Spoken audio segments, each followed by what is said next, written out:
যাদবপুর বিশ্ববিদ্যালয়ের ইতিহাসে পয়লা মার্চ একটা স্মরণীয় দিন হয়ে রইল। শিক্ষামন্ত্রী নিজে সামান্য আহত হলেন। ছাত্র ইন্দ্রানুজ ব্রাত্য বসুর গাড়ির তলায় পড়ে গুরুতর আহত। ভাঙচুর, অগ্নিসংযোগ, বাদ যায়নি কিছুই।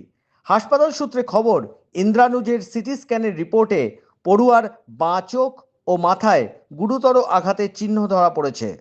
সিঙ্গুর আন্দোলন থেকেই ব্রাত্য বসুর রাজনীতিতে আগমন।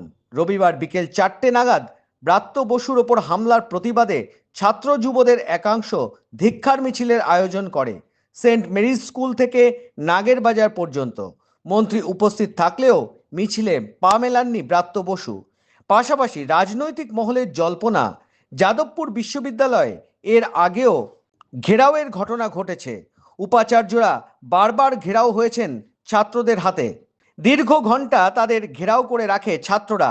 পাশাপাশি কয়েক বছর আগে তৎকালীন বিজেপি মন্ত্রী বাবুল সুপ্রিয় যাদবপুর বিশ্ববিদ্যালয়ে গেলে তাকেও ঘিরে ধরে স্লোগান দেওয়া হয়।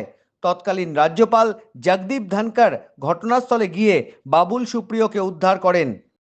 কিন্তু রাজনৈতিক মহলের কাছে একটা বড় প্রশ্ন, ব্রাত্য বসু এত সহজে ঘেরাও মুক্ত হলেন কিভাবে? তা নিয়ে উঠছে নানা জল্পনা।